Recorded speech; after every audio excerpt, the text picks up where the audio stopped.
Hi. So I'm going to record a little bit about the Saga of the Volsungs.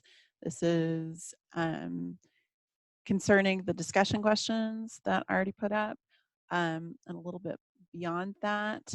And this is, I'm just going to share my screen. We're going to start talking.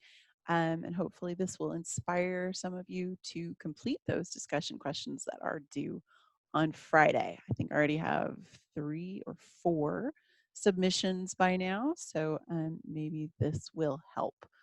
All right, so here we go. Sharing my screen, going to the Google Slides, share, and now you should be able to see this. All right, so day 32, who's counting? I guess I am. The Saga of the Volsungs, part 1, part 2. So second part of part 1, I'm going to do another one on part 3 of part 1 later. Here we go.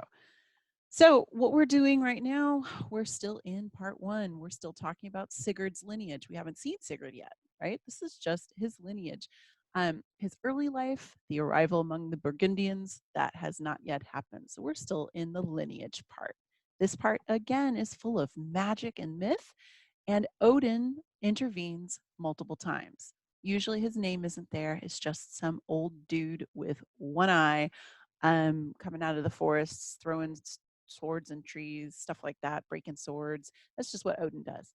So you have to use your knowledge of what Odin looks like to guess, yeah, that's Odin. All right. So I stole this. I put the link there. I want to give credit when I steal stuff, especially when it's this good. Deviant Art, Sentient Tree, drew a nice, what's that? It's family Stammbaum. It's, what's that called? That's a tree, family tree. Yeah, family tree, the Volsungs and the Gyukungs. And you can see here way at the top is Odin, and there's Siggy and Rerir. So we have this big, nice thing, and I'm going to show you where we're at right now. We got Odin, Siggy, his murder wolf son, Rerir, right, with the apple. You got the little apple so that they can have kids. And then there's Volsung, who then marries Hjolf, actually, Hjolf. And then there are all of their ridiculous children because she is the giantess goddess of fertility. And then you see there's Sigmund and his twin sister Signy and their 9 other siblings, all boys. Should be boys. They just have long hair because. So, Volsungs Saga. So what happens? Where were we when we last left? King Volsung, and I asked you in your discussion questions, was King Volsung an idiot, a hero, or both? And a lot of you were very kind to King Volsung and said that he was a hero in the times in which this was written. It was very diplomatic of you. So King Volsung dies in battle. King Sigurd captures all 10 of his sons, including Signy's twin brother Sigmund. And she begs that her brothers not be killed. She wants to look at them longer. That's just her excuse while she comes up with a plan. King Sigurd is not too bright. He says, "Oh yes, you're being foolish. That's why do you want to torture them more? But sure." So he says, "I'll like it better if I subject them to worse, and I'll make them suffer longer in dying." So he's all for this plan. So instead of killing them all, they put them in stocks. I put a little picture here of some stocks in case you didn't know what stocks were, but these are not in the book. They're not described as your typical medieval stocks. It's more just like a giant tree is cut down and put on top of all of their legs. So it's a kind of stock, but yeah, they're just kind of trapped there by a giant tree. So what happens? 9 nights in a row, a huge she-wolf, and we have a very specific description here that the she-wolf is old and ugly. I've never seen an old and ugly wolf. I think they're all kind of cute, but even this growling one is still kind of cute, right? But it's very important that we know that the she-wolf is old and ugly, and a she-wolf has to the gender is very important here, and is also apparently King Sigurd's mother, in disguise, right?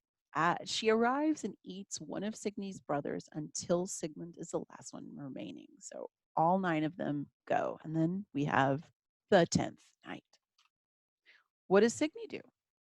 What is her clever plan? Have you read that far? So she gets a servant to smear honey all over Sigmund's face and leave some in his mouth. So she already has an idea of what he's supposed to do, I guess.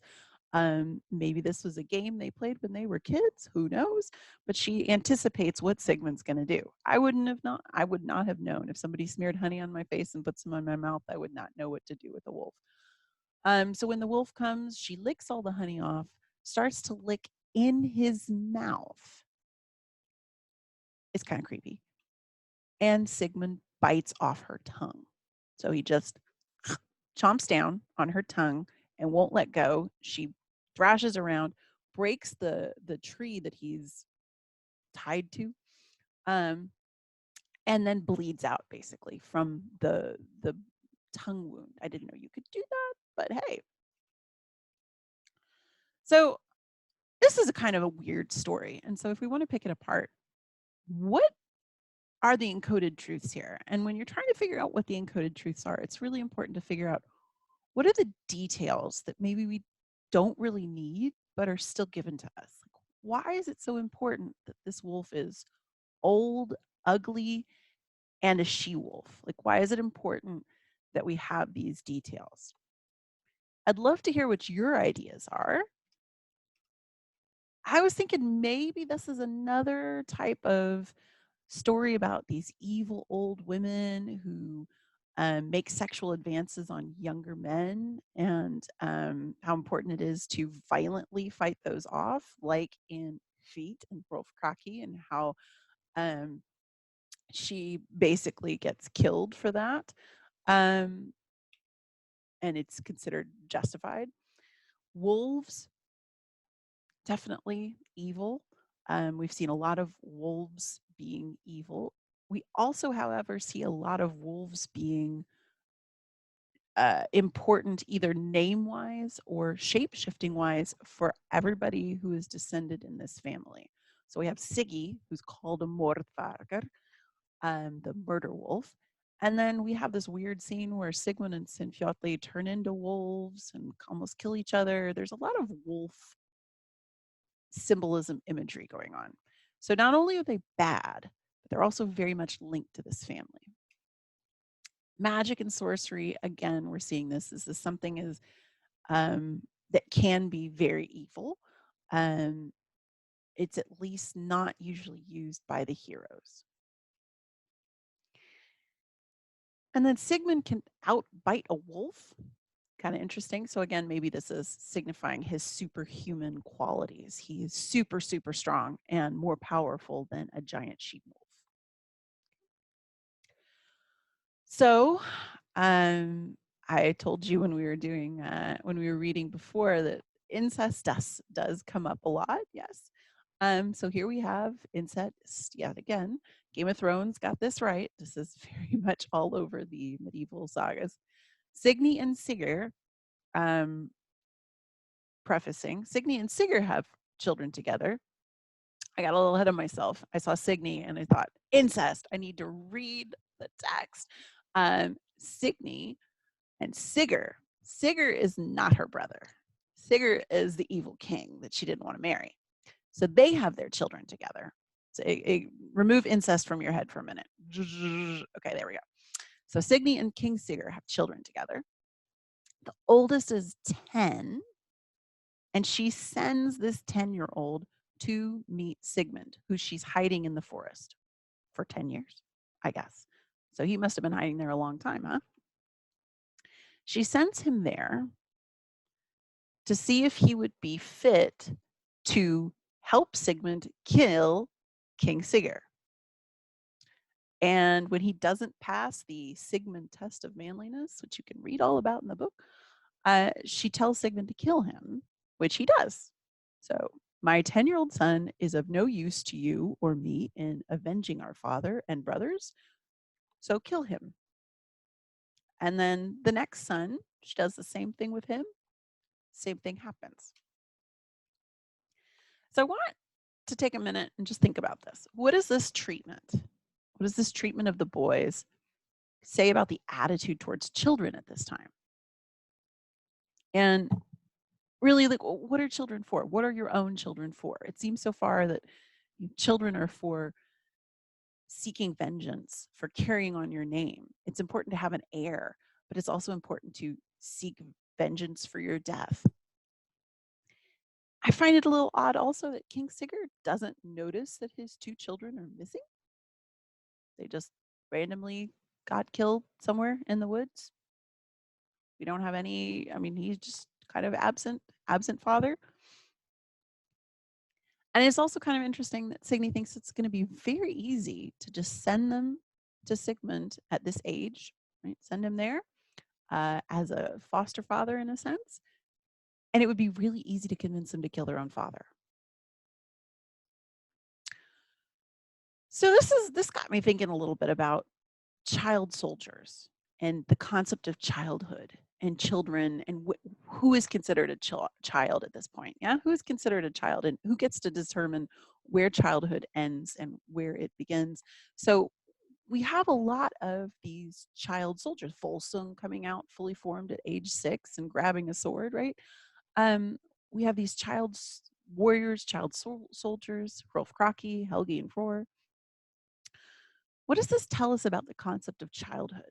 So we have a very fixed concept of childhood right now. What does it mean to be a child? We have it in our laws. When are you allowed to drink? When are you allowed to vote? When are you allowed to um, basically also you be committed of different crimes? You can be tried as an adult. What does that mean? Right? So we have these concepts of childhood and they change. They change based on beliefs and societies and cultures. So let's think about that a little bit. What does it mean then to be a child? Or are they considered children? Is a 10-year-old a child or is it just Signy's child, her son? But is he a child? Also, the kinds of things that these boys have to endure and then ultimately fail and are killed for. What does this mean about the expectations of being a man? What does it mean for them that that they might be afraid of a poisonous snake? That is the test of whether or not you're allowed to live to adulthood or live to be a man, I guess, because they're already adults. And also just to think about the kinds of a few of you I've heard in conversations over the semester, you've talked about warring societies and warrior societies, and that a lot of the things that you read and the values and the morals that are coming out of these stories are definitely those that you would attribute to a warrior society or a society that is perpetually at war. And so I want you to think about that also here too, is when we think of the life of a child and children who grow up in war situations, um, and many of them become child soldiers. And this idea of like, what is childhood in a society that's constantly at war? Do you have a childhood when the society is constantly at war? At what age do you have to take arms? At what age do you have to be a part of that war? So I also wanted to talk about, okay, childhood. These are all very deep thoughts by Dr. Bird. What does that mean then for childhood ending and adulthood beginning rituals? So think about, when are we considered adults if in the medieval Icelandic standards, right? Helgi and Hror, 10 and 12, when they take back their kingdom, right? And I want you to think about coming of age rituals, because these ideas of 10 and 12 being adults, that seem so foreign for many of us. But then you think about a lot of coming of age rituals, like a bar and a bat mitzvah, right? Happen around when you're 13. And it's supposed to be a coming of age. You're supposed to be, now you're an adult. So what does that mean then for this time period. What does that mean then for the societies where these rituals started? Is our conception of adulthood as 18 incredibly long compared to societies, uh, earlier societies? Is this a very modern concept to say that, an 18-year-old is an adult? And so just think about that a little bit. Also, I love to ask this question whenever I talk about coming of age rituals and ideas of adulthood. When do you feel like most people become adults? Because I remember having conversations in my 20s about not feeling like an adult. We even have a verb now, adulting, right? And that's this new concept of like doing things that adults are supposed to do. That's a verb, right? I'm adulting today. What does that mean? What does it mean to be an adult? That people in their 20s, 30s, 40s use the verb adulting to mean they're being responsible. What does adult mean? Is adult a negative thing? Being an adult, is that something that only people in their 60s do? Who is an adult if we have this verb now? Huh? So, back to the story. Signy changes form with a powerful witch and goes to visit Sigmund, and she asks for shelter because she is, quote, lost in the forest. Oh, woe is me. But if we have read Rolf Krake, which you all have, we know what happens when women show up in the middle of the night in the forest at men's huts. So Sigmund decides to have sex with her, and she does not stop him. She gets pregnant, she goes back home, changes back into herself. Again, it seems that twins, they have some kind of psychic connection. She knows exactly what he will do at all times, right? With the honey thing. And now, oh, how do I produce an heir? I'm going to go have him sleep with me. So, and we have Sinfjotli, which is such a fun word to say, Sinfjotli. So Sinfjotli is born. And here we are on our timeline using this one from DeviantArt, Sentient Tree again. We've got our Odin, Siggy, Rarrier, Volsung, Sigmund, Sinfjotli, all the way down. Okay, so Sinfjotli is, yes, a product of incest. Woo. Now, if you grew up with Game of Thrones, which many of you maybe didn't grow up with it, but if that is more your definition of modern dramas, modern TV, then maybe you won't be as familiar with this trope. But for me and Ronnie, the tropes that were in our childhoods or our teenage years were very much, if you have incest in a show, it's usually used as a trope to indicate this is why somebody is either deranged or malformed or incredibly stupid. So these are three examples that I found. The first one's the X-Files, very controversial episode, scared the crap out of me when I was a teenager, called the Meet the Peacocks or something. Middle one, Hot Fuzz, one of my favorite films. And why is this person incredibly dumb? It is because he is a product of incest. And then, of course, the Texas Chainsaw Massacre.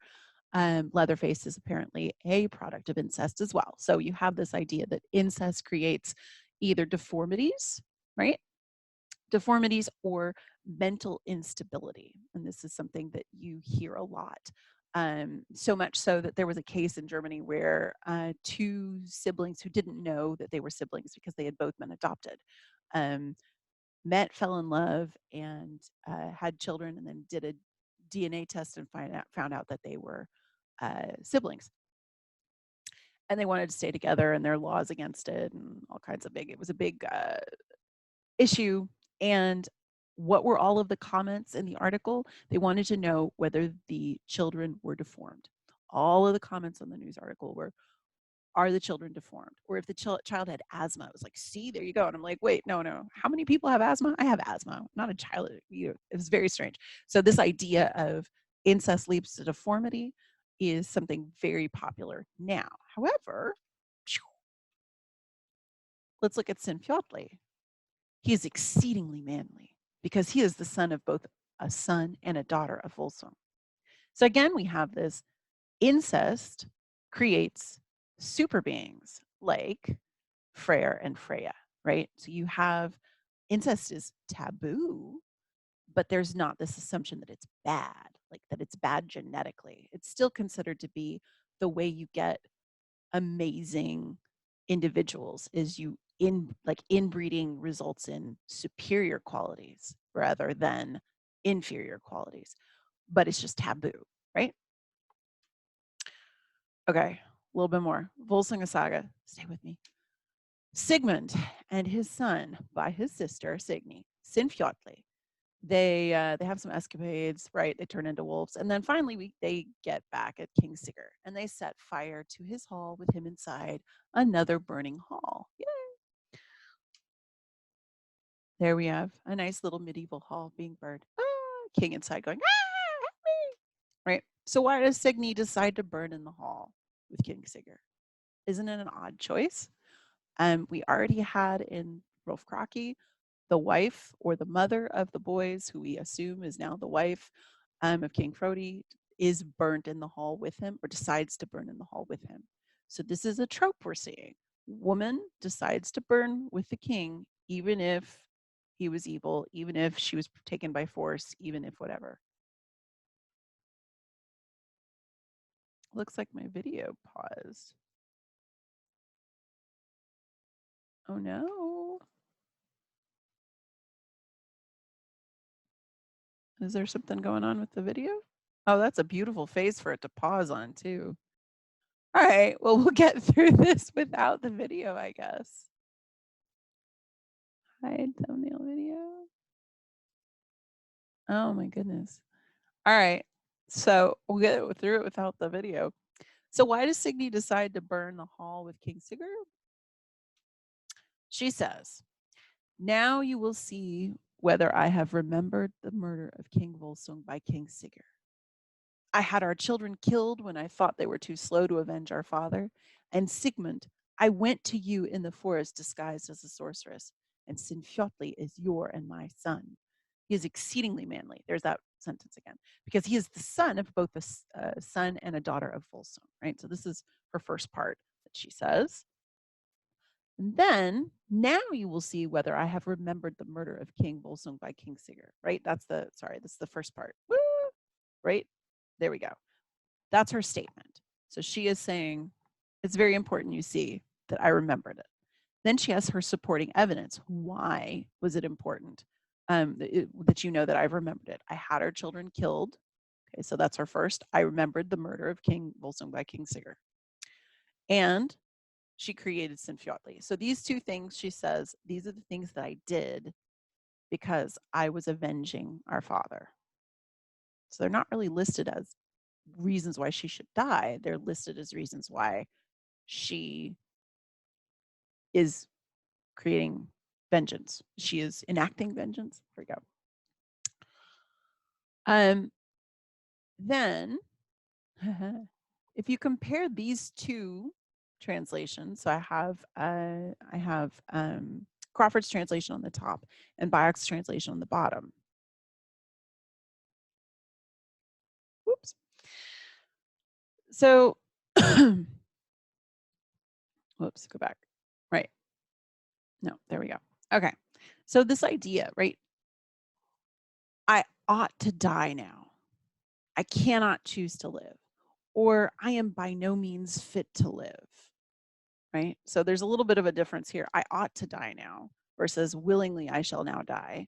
But still, this judgment, I cannot choose to live. I am by no means fit to live. Does this feel authentic to you? That's my big question. Again, she's saying, I have worked so hard to bring about vengeance that I am by no means fit to live. Not, I had incest, so I'm by no means fit to live. It's, I worked too hard to bring about vengeance. And if that's true, what is wrong with working hard to bring about vengeance from a medieval Icelandic perspective? You have all kinds of characters who work hard to bring about vengeance and they're not punished for it. And the only time that somebody is punished for that, in my view, now you don't have to agree with me, but in my view, it may be a gendered thing that women are not supposed to seek vengeance. But I would love to be told that is wrong. So, okay, so this is the end of part 1, part 2. I'll create another video for part 1, part 3, and hopefully my video recording will work at that point. I hope that you are all doing well, and take care, and talk to you next time. Bye. What a lovely face. Derp. Awesome. Bye, guys.